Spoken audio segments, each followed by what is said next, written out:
Hello, everyone. Can you hear me? Can you hear me now? Excellent. Welcome to Hot Studio and to Make It Real, product concepting as driving business innovation. We're really excited to see all of you. Do you need more volume? Yeah. Okay. Just a little bit, yeah. Hold it a little bit. Okay, great. Thank you. Keep giving me that audience feedback. That's great. We're really excited to have all of you as well as the panelists tonight. And I'd like to introduce myself before we get started. My name's Wendy Owen. I'm a principal at HOT with a focus on strategy. And HOT Studio, for those of you who don't know the background, is an experience design company. And we help companies envision the future, and then we help them design and build that.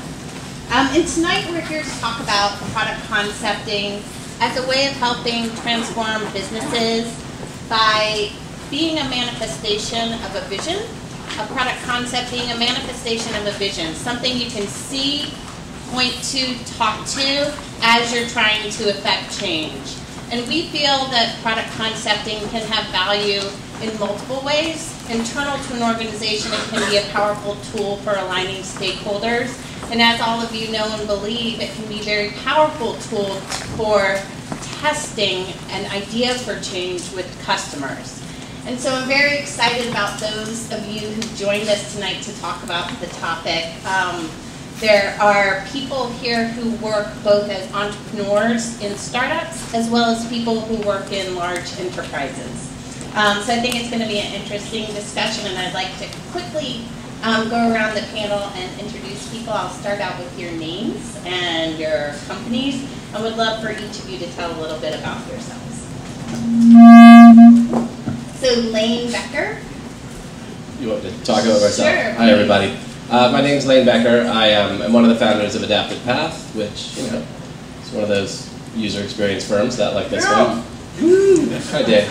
That was like this one was around back before everybody was into user experience, back when we were all pushing hard to make it relevant to the world. After that, I left Adaptive Path in 2006, switched to internet startup, started a company called Get Satisfaction, which is a customer service community tool in use by over 70,000 companies, according to the press release I saw this morning. And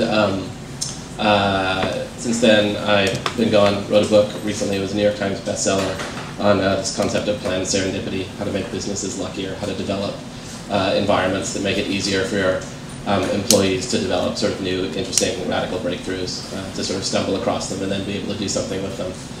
And now I am sort of gleefully unemployed, so if any of you have anything for me to do, it seriously is a job. We'll have to talk later. So I'm Kaaren Hanson. I'm the Vice President of Design Innovation at Intuit. And at Intuit about 5 years ago, we started bringing design thinking into the company, and we've been really pushing on changing the culture, not just for designers, but for everyone around designers. So if you want to have a company that really allows you to do great things, you can't just focus on design. 5 years in, we've made significant changes, and right now we're working on becoming a design-first company, which basically means you start with design, and that's the priority. So it's been a lot of fun. And that's about it. I'm really happy to have you here. My name is Mike Crane. I'm the Director of Innovation Strategy at AAA Club Partners. We actually have a really interesting model. Everyone probably knows, if you know AAA, it's a fairly old company. It's about 109 years old, so we have a lot of complexities in it. But what we've done is we've set up a kind of a venture fund type of group in the company, and the money set aside for us to do innovation around a lot of the business units that AAA is known for, like travel insurance and automotive and emergency roadside. So we're running a number of different projects around there and trying different types of concepting and product development. We're working with HOT right now, testing out some agile development, which has been fun because a company like AAA is not really used to working in that fashion. They're very traditional. So we've had some challenges, and I'm sure we'll talk about a few of them tonight. Hi everyone, my name is Andrew Crow. I'm an experience design director at GE. It's General Electric. That is definitely one of those mega corporations that enterprise level that we were talking about. My group, we work in the Bay Area, really not San Francisco. It's way out in the East Bay, so I still like to say the Bay Area to make me feel relevant. But my group leads user experience and brand for GE globally. So a bunch of different UX teams all spread out around the world, working on different products, working in different businesses, transportation, rail, air, all the different types of stuff. And my group sort of gets to sit outside of those people and sort of guide them toward what great user experience and what great product experience means for GE. Prior to GE, I came from a company called Razorfish. I had the illustrious title of VP of Experience and Mobile on the West Coast. So got to work with some really fantastic clients and an amazing team. But prior to that, and still my favorite, is I got to work with Lane at Adaptive Path way back in the day. So definitely cut my teeth both in-house and out of house. I was about to say out-house, and you really shouldn't. So. I should give the mic back to you. For the record, Andy was the best employee Adaptive Path ever had. I was. Actually, I was. Sorry, Dane. Thanks all of you for coming. I want to tell the audience a little bit about the format tonight. I prepared some questions, but I'd actually like to try to make it as interactive as possible. So I'm going to ask the panelists a couple questions and then turn to you and take a question from the crowd. At the end of our session, we'll have a 10 to 15 minute Q&A. So if I don't call on you during the middle of the presentation, there'll still be time to ask. Great question. So the first question is actually really basic. As I put together the panel, I was really curious about what your innovation process looks like and how product concepting fits into that. And so I'd love to hear just a little snippet from each of you about what that process is like within your organization. Andrew, would you be willing to start? I can start. So innovation process. We should talk about my favorite word, innovation. Actually, I don't like the word innovation. But GE does, and GE focuses a lot of time and effort on it. In fact, we have an entire group, basically a business set aside called the Innovation Accelerator, in which they identify new products and new opportunities within GE and then assign a certain amount of resources, whether those are internal or external resources, to sort of basically accelerate those different products. And those products could be physical products, they could be digital, they could be soft products, they could be process, just basically new ways of helping GE move forward and also helping our customers make money. That's sort of at the very macro level of how GE approaches it. Each business, of which there are 6 or 7 major businesses within GE, each business approaches innovation in a slightly different way. Some look at a legacy set of products that they're making and they look to sort of incrementally improve, and they call that innovation. Other companies, other businesses within GE look at their product and they basically try their very hardest to get rid of that product and come up with something completely new that will really either enable them to own that market or to completely sort of radically change that market. So, and how does product concepting fit into those processes, and does it vary depending on what the goal is?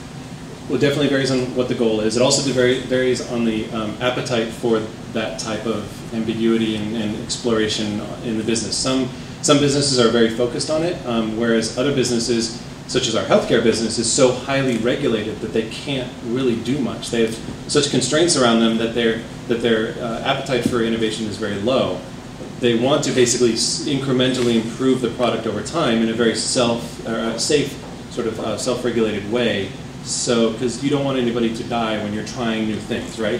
Whereas, we have other businesses who are much more excited about innovation, right? Our rail and transportation business is very interested in taking legacy products and really pushing them forward. So it really depends on who you are within GE at least. Great. Lane, did you have something to add? I just wanted to mention that the defense industry probably does want people to die while they're trying new things. It's not universally true. Yes. Michael, I'd love to hear a little bit about what the innovation process is like at AAA and how product concepting fits in. Yeah, we don't really have one. It's been interesting. When we walked in, they had an innovation process in the wall, and it was like 3 steps. And we kind of looked at it, and I was like, really? Yeah, it really was profit. For the most part, we've been focused mostly on incremental innovation because it's been the same products, and they've just done little tweaks here and there to the types of products that AAA as a membership organization offers. And regulate, again, I think that with insurance, that's the same thing. We're so highly regulated, it's so hard to kind of do any type of innovation around an insurance type product. But we're set up in a really interesting way. Like, I'll give you kind of some context here. we're a holding company. We represent a number of clubs, and it's our job. The clubs kind of do the incremental stuff. They'll do the small things like tweaks to membership, tweaks to how a tow truck goes out and picks somebody up, and tweaks to this or that. Our job is, again, I mentioned we work off of a venture fund. Our job is to do the breakthrough and radical innovation stuff. So we're playing around in the telematics space right now, which, you know, in some ways we should have been in this 10 years ago when OnStar came out and AAA missed the boat. And it's ironic, I was actually at MapQuest in 1997 when we knocked on the door of AAA and said, hey, do you want to do online mapping? And they kind of scratched their heads and were like, no, we do triptychs and we do tour guides. We have maps, or yeah, that's paper. And I remember that because that to them was kind of like, they're just a very scared organization. So the fact that we're out there exploring the world of innovation, that's where I'd say we are right now, is we are trying so many different things. We're doing innovation, like I said, we're doing some agile development, we're just kind of iterating, we're trying a concept in front of people, we're testing it with users. We have a lot of restrictions because of the way we're set up, being set up by territories. You can only do certain things within certain territories, and clubs have ownership of members. And so from that standpoint, we're really just playing right now and really defining it. And it's a great time because we're in the midst of setting up an innovation center, and we're trying to model ourselves like Kaiser has, because I think the Garfield Innovation Center is a really perfect example. You guys have done great stuff too, but Kaiser being a member-centered organization for us is something that we're trying to model. So from the standpoint, that's where we're kind of at now, kind of the exploratory phase in designing our own innovation process. Great, thank you. Kaaren. So Intuit is actually anti-process. We used to have a process and it went absolutely nowhere. And we realized it's because it's just cognitively too difficult for people to wrap their heads around the process. When it comes to experiment with customers, product concepts are absolutely critical. And sometimes these product concepts are actually, you know, firmware, right? You can use them on a phone. Sometimes they're software. Sometimes it's like an engineer in the back corner SMS texting participants who are in a study that they don't even realize is a study, because it's the best way to test that next hypothesis. And when we talk about this, I mean, we expect everybody to innovate, and we expect them to innovate in teams that are about 5 people or maybe 6 people, because that's where the best ideas come from, at least in our experience. Great, thank you. And Lane, I want to ask a particular slant on this question for you. You have such great and varied experience, from everything from starting agency or consultancy firm to being an entrepreneur, but I'd really be interested in hearing your take on the innovation process within a startup environment, because it's in contrast to some of the stories we've heard so far. Well, so it's interesting because I think that's both true and not true. So when I left Adaptive Path in 2006, it was because, you know, I'd been a consultant for 6 years, and anybody who's been a consultant for 6 years knows that at that point, you know, especially as a designer, you basically just want to shoot yourself in the face, right? Because so much of the work that you do, especially even work that you know is good and valuable and well researched and that could actually be like meaningful and useful in the world, goes absolutely nowhere, right? One of the projects I'm proudest of ever actually worked with Andy there on, it was for Princess Cruises. It was an amazing project. It's like, I still sometimes like to refer back to that document. It's a beautiful document. It's really well researched and really thoughtful and really well argued, and it's never become anything more than a 40-page PDF in my inbox. So like, I left because that was frustrating to me, right? Product concept, like throwing all that out the window, just like how do we get this shit done? And the world of startups seemed like the exact opposite, right? And it was, right? The thing that I love about startups is, like, we don't have to have a discussion like this. The product concept is the product, is the business, right? Like, that is the amazing thing about working in the world of startups. You don't have to have an argument about who's doing what. People don't want titles, they don't want divisions, you know, they don't. A lot of the restrictions that we sort of put in place in order to organize large businesses do not exist. It's one of the reasons it's really challenging for any design firm, or even often outside consultants, to actually work inside a startup, is because you come in with a set of assumptions that don't actually apply. All of that said, I actually think that a lot of the most interesting stuff that is actually happening, and the places where a lot of the really, really interesting stuff that started largely in the worlds of open source and startups, particularly first around Agile development, and then well, Agile has a more complicated history, but Agile development, and particularly like Lean Startup, the Lean Startup movement, I actually feel like the most interesting work that's being done around that right now is not actually coming out of startups, who are not very good at applying it, frankly, but out of larger organizations who have actually taken up that mantle and started to figure out how to apply it in sort of a more design-forward way inside their organizations. So to me, I actually think a lot of the most interesting work is happening inside huge organizations like this that are trying to actually sort of figure out how to take this sort of brave new world we live in which design actually matters, and build that into the culture and the process of an organization, or the lack of process, as the case may be. Great, thank you. So one of the things I think we often do at HOT, but also I hear a lot of people in the industry doing, is sharing stories about a time when product concepting as part of an innovation process mattered. And so I'd be curious, or failed, I'd be curious to hear from each of you if there is a story that either happened to you or that you heard of that you use as a model of this process as being able to really affect true business change. Kaaren, would you be willing to? Yeah, sure. I'll tell you a story about one of our teams in India. So at Intuit, we believe that in order to create a product, you first have to be guaranteed that there is truly a deep, unmet customer need. And we also have something called unstructured time, where people are given 10% of their time to explore what's interesting to them. So in our Bangalore office, the headlines that were around back in 2008 were all about Indian farmers who were committing suicide, right? And it's because being a poor Indian farmer is actually a very, very difficult life, and they were killing themselves because they literally couldn't provide for their families.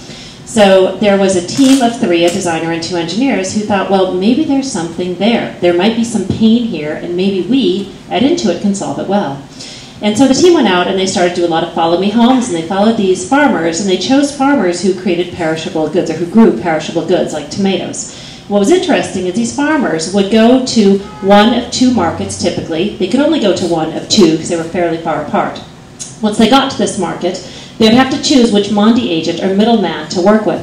And this middleman worked with the farmer to give him a price, but it was very much stacked against the farmer. The farmer had goods that were going to rot if he didn't sell them by the end of the day, because of course they don't have refrigeration in rural India. And the Mondi agent would literally give him the price while a cloth was covering the hands, right? So no one else could see what he was paying that farmer. So often the farmers didn't do very well in this. So as our designers and our engineers were following, they thought, well, this is clearly a big problem, and let's see what we can do. So they came up with a bunch of ideas. So they had this vision, right? And their vision was, let's get 10% higher prices for farmers. What's important about that is it's about the customer, and it's very specific, right? 10% higher would mean a lot. So then from there, they came up with a whole bunch of ideas. Like they thought, what if we had an eBay marketplace where we could match buyers and sellers? What if we were able to help farmers to decide which crops they should plant? Because if everybody's planting tomatoes, maybe you should plant potatoes, right? And you'd get better prices. They also came up with the idea of having an SMS-type marketplace where you would let farmers know what different Mondi agents were paying at different markets so they could choose where to go to sell their goods. And so they would know what the average price was. So the team first went with the eBay concept, and they created concepts, right? And they created prototypes. And they had the middlemen, and they had the farmers look at them. And the farmers thought this was fantastic, and they would absolutely use it. The middlemen, no way. It turns out they were absolutely not willing to pay for goods until they could inspect them themselves. Right? They just didn't have the trust. Great finding. It meant the team went away from that idea, and they went to the next one. And it turns out, for farmers, if you tell them there are 500 people who are planting tomatoes who live near you, it doesn't mean a damn thing. Is that a lot? Is that a little? No. What's the demand going to be? Are we going to export it? Who knows? Someone can solve that problem, but it wasn't in our sweet spot.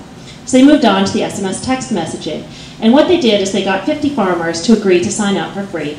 And they got their phone numbers, and most farmers have fun phones, right? Not smartphones, but fun phones. And they focused only on tomato farmers. And they went around, and they had one engineer go to all the marketplaces in one area, and a designer go to the other marketplace in another area and get the price of tomatoes that were being sold.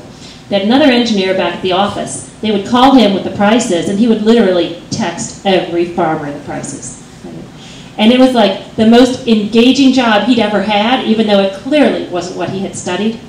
They did this for 4 weeks, and they were wondering, can we get them higher prices? And they did. They got them 17% higher prices on average, which was huge. So that led them to say, okay, let's keep experimenting in this. Let's increase the sample size. It turns out it's not just perishable goods, but actually the biggest users of the product now are wheat farmers, which is not perishable or as perishable. And they've continued to experiment around business models, right? We've tried 6 different business models to see which one would allow us to make money. We still haven't found one. It's only been 2 years. But, again, like experimentation is just how it's done, which is great. And obviously, the concepting is a core part of it because you can't actually run a good experiment if you don't have a prototype. I love that story. Thank you. I like the fact that there was success for the customer, but also that it started with a failed idea and quickly moving on to the next one. Well, and what else is important is senior leaders tried to kill this project on 3 different occasions because they didn't think it had legs. But because the team had the prototypes and because they had the actual data, they prevented it from being killed again and again and again, and now it is fully resourced. That's great. Does anybody else? Andrew, do you have a story? Yeah, I actually have a sort of almost a counter story to that, in which, so I work in a company that lives and breathes in PowerPoint. We can't do anything unless you start in PowerPoint and it's delivered. And there's an 8-point type, 6-point type on a PowerPoint slide. And it sucks. 24 points. Yeah. So anyways, so that is the way that a lot of new product and new innovation happens. It starts in PowerPoint. It's really unfortunate because the thought behind it is we have a real business problem, whether it's for our customers or our customers' customers, and we know our customers well enough that we can introduce new products or change our products. So the thought behind it is great. But what happens is people are making business decisions on PowerPoint slides, and we came in and we were given this one project. It really wasn't a project, actually. It was our CMO came to us and said, hey, I've got this idea. Can you explore what this might mean? I unfortunately can't say too much details because it's become a thing now and it's an actual product. But the backstory is we explored what that thing might look like. We went and we did some models and we did some explorations and we talked about it. But over the course of our efforts of trying to put it into PowerPoint, we started doing the real design work that came out when you're launching a new product. And we went back and we identified customers. And we identified that there are actually 3 customers. And those 3 customers have 3 different needs. And those different needs needed to be satisfied in different ways. And those different ways are based on multiple businesses that we had at GE. So we started really understanding like how this one little idea could actually live and breathe on its own and how it could become a product. So when it came time for us to present this, instead of doing PowerPoint, we actually built it. We actually went out and we have our appliances group in Louisville, Kentucky, and they have a 2-mile square foot factory where they build all sorts of crazy appliances. You can't even walk in there unless you're union. It's crazy. But what we did do is we worked with a design group that actually makes physical prototypes. They've got a big CNC machine, a big shop, probably as big as this office. And we sat with them for a couple of days and we tooled an actual physical prototype in which we built the guts, we made it light up, it had stuff on the screen that we wanted to have, and we built a story around how someone would use that prototype. And this is not an unusual story. I'm sure everybody who's built prototypes has done it. But when we came back and we talked about the original idea, we walked them through how that one original idea actually started to become a real product. And then we brought it out and we showed it to them. And then we showed them how that product actually solved real world problems. And so anyways, the point is that for us, prototyping is a novel and very interesting and yet very powerful thing within GE. And it got us away from that sort of that PowerPoint mentality. Great. Does anybody else have a story about product concepting they want to share? Sure. The Princess Cruises project that Andy and I referenced, I'll just keep coming back to it for the rest of the panel. Just beat that thing into the ground. But it was actually a really engaging project that we worked on. So, Princess Cruises, cruise lines, selling cruises online. This is like 2005-ish? 2004, 2005. And using, unsurprisingly, the first model for selling travel online was the one that got with like Travelocity and Orbitz, right? Plane tickets. So the cruise industry, they call it cruising, which I still love. The cruising industry, which I would recommend you work for if you ever want to be able to have a conversation with your 80-year-old grandmother's friends. You can go deep on cruise lines. So they adopt that model, but if you think about it, and if you do the research, you realize fairly quickly that the model that we have in our heads for buying an airline ticket any of you could probably sit there on your phone right now and buy an airline ticket, right? Like, you could have a plane booked to New York for 11:45 tonight before you leave this panel. It's an easy, quick, simple decision that you can make on your own.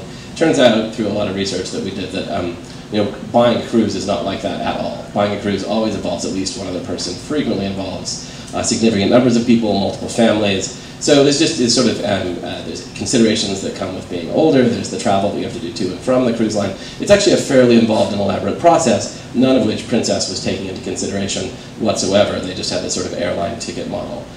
So the most interesting thing that we did in that process was we were actually like, okay, let's get other models for sales that we can use. We can sort of apply these, right? So what are other ways that things get sold online besides airline tickets, stuff that people inside this organization will be able to wrap their head around? And what if we remodel the sort of the ticket purchase price around one of those? Oddly enough, the one that ended up resonating most was we used an enterprise software sales cycle, which it turns out maps really well to the way that older people buy cruise lines. Like, there's one person who sort of assigns themselves as project manager, and they sort of ask questions in the same way, and it goes through the same set of processes. And it moves really slowly. Moves really slowly, literally and figuratively. It takes a little while to get up the ramp. So, thank you. So yeah, but it was a fascinating process, and both for us as the designers and actually for, I make jokes about the lack of implementation because there was a lack of implementation. But in terms of being able to use the concept of the product as a way to get in general, I feel like most of my successes as a designer have been systemic, right? Not at large organizations. Not in the actual thing that got created, but in changing the mentality of the culture. I still believe that's one of the places where design and prototyping can have significant value out of the gate. And that was certainly one of the places. We changed the way the organization thought about how they sold tickets. The work that they had to do to actually change the way they sold tickets was equally important, but. That's great, and that's a nice segue into Mike. I'm curious, I see you as a change agent within AAA, and I'm curious how product concepts have played to your stakeholders, and what have they helped you unlock and as you move forward? Yeah, I think I think I'm the only non-designer on here, right? You guys are all practitioner. Okay, you are too. Okay. So yeah, from the standpoint of being a practitioner from the business side, one of the things I was telling these guys earlier is we approach our projects a little bit differently than I think a lot of projects are approached. And that one of the last projects we did was we put change management into our product development process. So our innovation process now includes a change manager as part of the project team. And I think the project we're working on right now, we're seeing the benefits. In fact, we had a board meeting today, and it was nice to be able to go to them and actually tell them the reason why we're doing this is because all your stakeholders told us this is what they want. So we had quantitative and qualitative data that said, we're looking for this. We want to be involved in the process here. Buy-in's important. Listening to us at this point, check-ins at that point, all that fun stuff. So for us, it was one of those things where when we start a project, we kind of do the assessment of what traditional stakeholder map, plot all the people out, and I think for people, especially in AAA, would be in a traditional organization, they're not used to change, and so when I took this job, it was really supposed to just be around product development.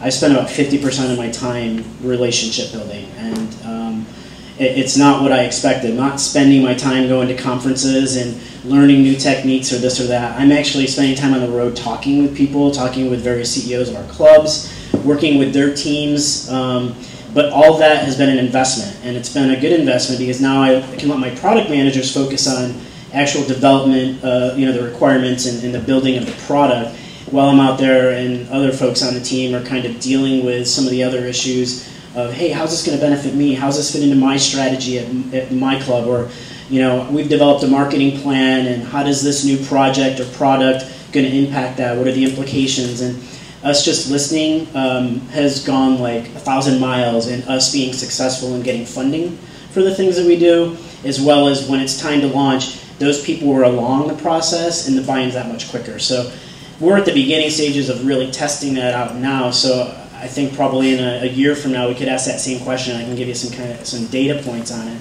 But right now, as I mentioned today at the board meeting, it was a lot easier to go to them and ask for a couple $1 million saying that, hey, everyone's bought into this already and here's the proof.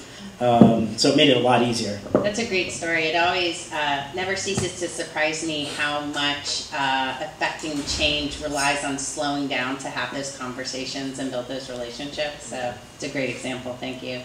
So now I'd actually like to turn to the crowd and see if anybody has a question. So anyone? Yes. Do you mind just shouting it out? Oh, sure.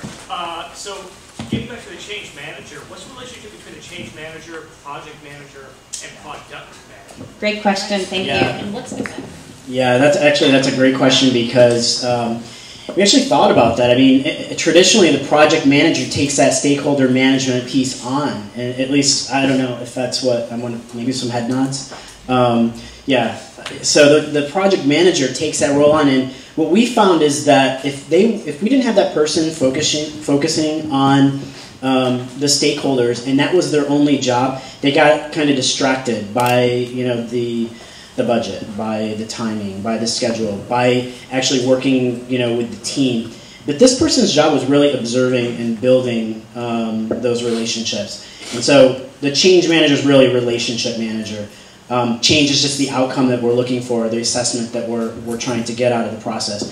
So that's how we kind of define it, is that the relationship manager is the change manager, project focuses on timeline, budget, all that kind of fun stuff. And then our product manager is in charge of the roadmap and product requirements and working with development team and external partners and all that fun stuff. So we're going to start moving forward with having a change manager, at least as a portion of their time dedicated to every project. Great, thank you. So next I'd actually like to dive into what is a very popular topic right now, which is lean UX and lean innovation. And I'd like to talk, Kaaren, we were talking before the panel got started. I'd love just to hear about examples of lean UX within a large or small organization, and maybe some pitfalls or things to avoid as you approach that process, as well as successes or benefits of it. Yes, we have something we call a Delight Forum that happens on a quarterly basis. We brought Eric Ries in back in 2008, actually, to speak with us before he'd written his book about rapid experiments. And it was interesting. It was very provocative at the time. We actually decided to get very serious about it about a year ago, and we brought him back in. And we actually took his diagram about learn, teach, I forget what else is in it. It's a little bit complicated because sometimes you go clockwise and sometimes you go counterclockwise, and it turns out it's very difficult for an organization to understand what to do and when. And so we modified it. And we've actually probably have had literally probably about 500 or 600 teams doing rapid experiments in the last probably 6 months. And it's been very interesting. So first of all, if you don't have a coach, it's a hell of a lot harder, right? Which is, again, you think about it, it's like, of course, if you have a coach, you're much faster at it. We have tools that really help people to get set up for success. One of the errors we find is if teams don't have an actual vision that's customer back, right? With the India team, it was 10% higher prices for our farmers. That vision allows you to come up with multiple different solutions. And if your only vision is a particular solution, you're unable to pivot away from it, even if all the data you get says there's no there. And so what we've really started focusing on is making sure that our teams have a very clear vision that could have many different solutions, and that they're coming up with many different potential solutions, so when one doesn't work, it's okay. And you all probably already know this, but once you've invested time and energy into something, it's very hard to let it go. So I've been judging various results of various experiments. And at one point I said to one team, I said, they showed me the data they had from, I think, 3 or 4 different experiments, and they're like, yes, so we're going to persevere, which is Eric Ries speak for continue on, because we think there's something there. And I said, well, what would the data have to look like for you to decide to pivot? Right? Because everything I saw showed there was nothing there. And because they only had one idea, there was no data that would have told them to pivot.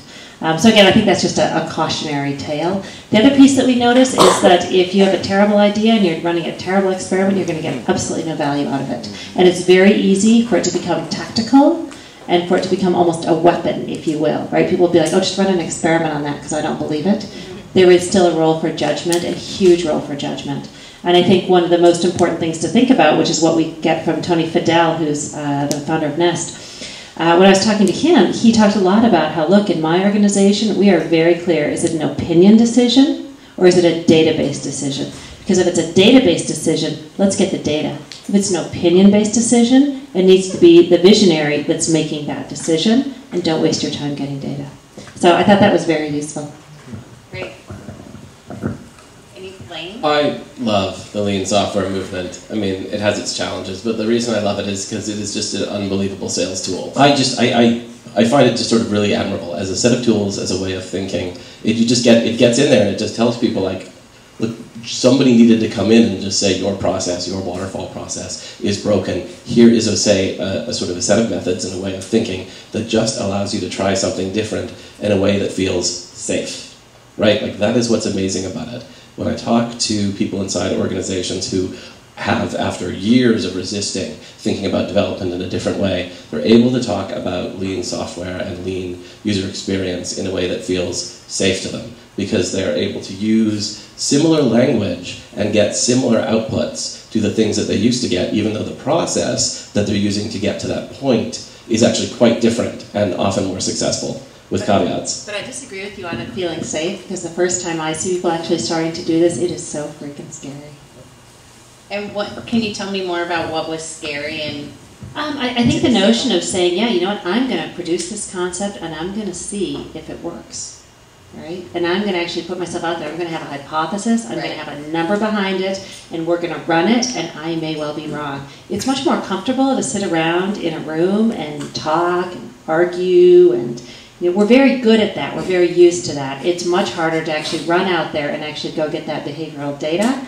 Particularly for individuals who aren't as used to doing that. And when you think about a large organization, it's got about 8,000 people, of whom 200 some are designers. Most people aren't used to spending that much time with customers. Right, and that also sort of connects to another topic I was curious about, which is how do you create an environment in which people can fail and move forward to a better idea? And I sort of see it happening on a couple of different levels. There's the individual, whether it's the product manager, the designer, et cetera, who wants to run the experiment, but it's also happening at an organizational level too, right? Creating the space in which those entrepreneurial thinkers can test, validate, reject, accept ideas that they have.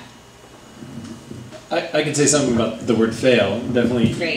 In the protective environment of a startup maybe, or in a design firm, fail is a great word to use because it sounds very exciting. You get to do a lot of things, and if you mess up, everybody's fine, you're going to go out to beers afterwards. In a large organization such as GE, the word fail freaks people out for a whole lot of reasons. But so what we've been trying to do is a lot of people are talking like, what's this whole thing about fail early, fail often? And basically what I've been trying to get people to think about is we do things, we produce things, we test them, we test our hypotheses, and we learn from them. Regardless if it's a failure or a success, it doesn't matter. We learn from them. That's the whole point of doing this. So if we have a hypothesis, we go out and we test that hypothesis. And whatever comes out of that test is something that we learn from. If it succeeded, great, we'll keep going. If it didn't succeed, right, if it didn't work out, then we figure out why it didn't work and we try something else. So I'm not necessarily a fan of the word fail, but I would love it if we started talking about as a way of learning from, right? And it's the same thing for most people, but there's a little nuance there depending on the audience that you're talking about. So that's kind of what I want. That's great. Anybody else want to add on to that topic? Michael? Yeah, I think, for us, I think when we're working on a project right now with folks here at Hot Studio that we're about to launch next quarter. And it's one of the first projects that we have done where I went to our funding committee and our board and basically asked for a couple $1 million with no business case. And it was very interesting. We talk about kind of that fear of going in and asking and saying, hey, I need some money, but I can't promise a return. And it was a positioning thing. It was really about what you just said. We wanted to create something that was going to be a product that we could learn from in order to make other products. And when we positioned it that way, they're like, oh, that sort of makes sense. And when we started pitching it around the types of data that we collect in it, like, oh, now I see. So the indirect revenue model that didn't exist, that could exist, they started to get it. And for us, that was actually big because we got them to understand that this might or might not work. And I didn't use the word failure. In fact, I may have said it, but I don't think I put it up there because I remember looking at me like, that's a horrible word to put up there, the F word. And we talked about it though, and traditionally it's an unacceptable word around our organization. It's like if we're going to put money in it, it needs to go somewhere. And AAA bombards people with direct mail every day, and they spend lots of millions of dollars on direct mail.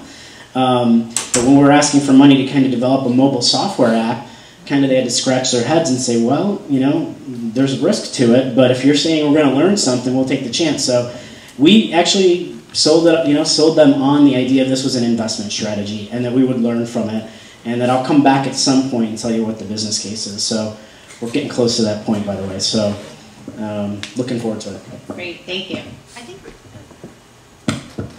I think related to that, one of the things we've done is we've actually looked much more at our investments as a portfolio approach. So Harvard Business Review has a great article, and it's called Horizon Planning, and it talks about how you have Horizon 1, Horizon 2, and Horizon 3. And Horizon 1 are your big revenue businesses that are basically 90% of your money. Horizon 2 is what seems capable of making money, but you want to grow quickly. And Horizon 3 is a bunch of ideas, most of which won't work out.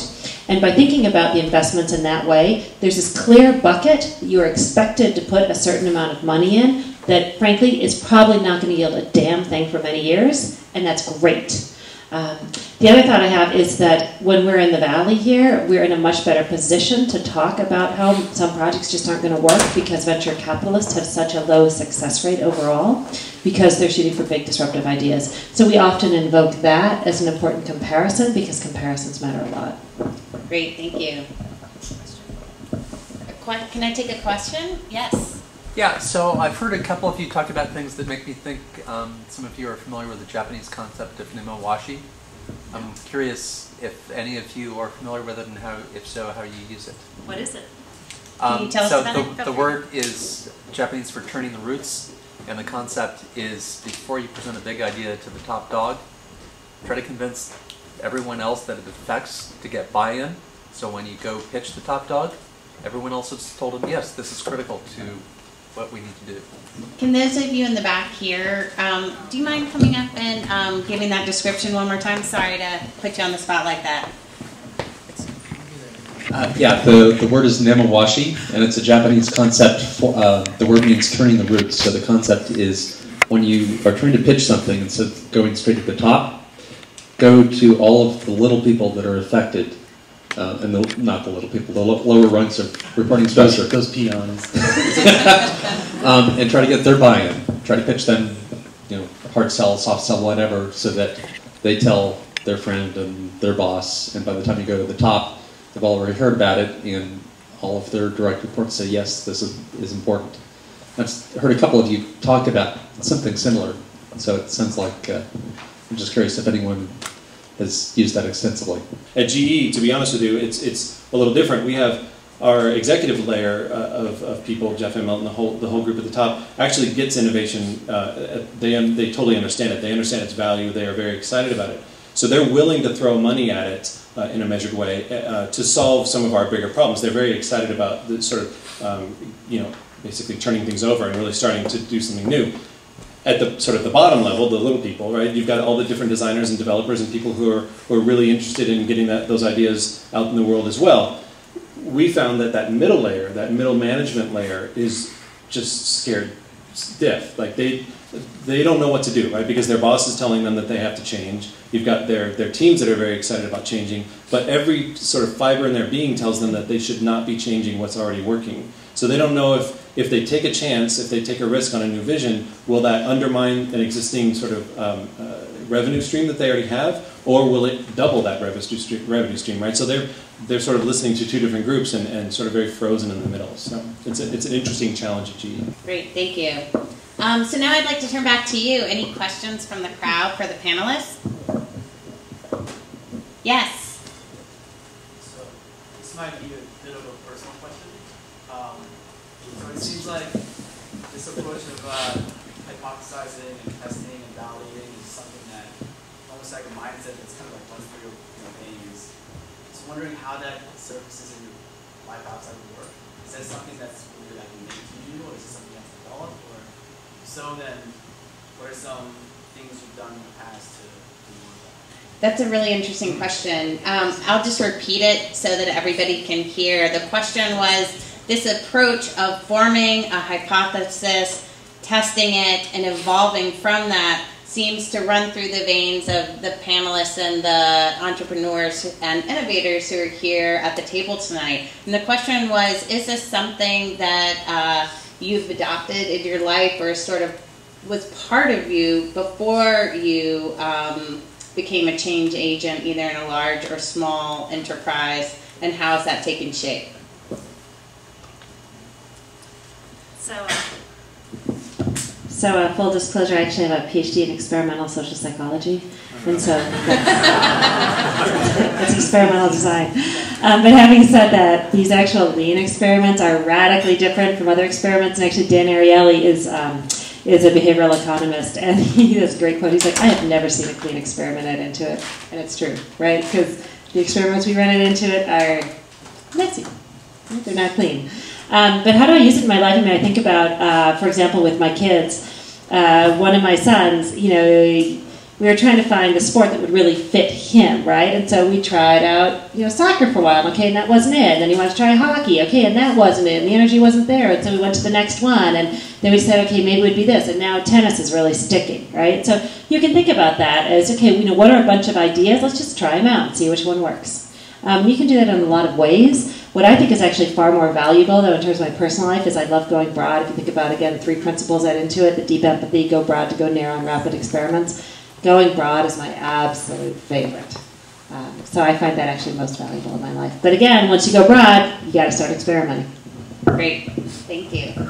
Hi, any guys familiar with the quantified self movement? There's actually a pity group here in town. They like to sort of measure and come up with interesting and different ways to sort of measure their lives and lifestyles to see if they can change or improve it in any sort of way. I personally find it incredibly depressing. I ran this app once on use Rescue Time, right? It sort of keeps track of what you do, and you can sort of do it to whatever level of granularity that you want to. And I ran it for a couple of days, and I was just like, really? That's how I spend my time? That's how I live my life? And so I thought about it for a little while, and I decided I would rather not know. Because I'm not sure that knowing in that particular instance is necessarily going to help me. I'm not sure that whatever choice I might make to improve it isn't going to have an outcome that I don't necessarily know that I want. And actually, I'm pretty happy up until the moment that I ran Rescue Time to try and figure out what was going on. So I don't know if there's a lesson in there for the way we run our businesses. This explains our relationship a lot now.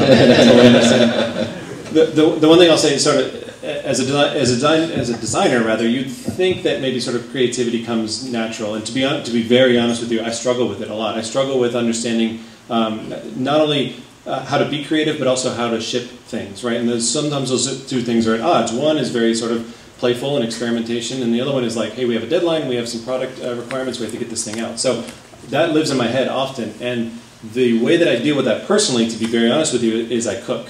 And I like to cook and I like to bake, and those are two different things. Baking is all about following a process. It's a scientific thing. You cannot deviate from your ingredients when you bake, otherwise it blows up, right? It just doesn't work.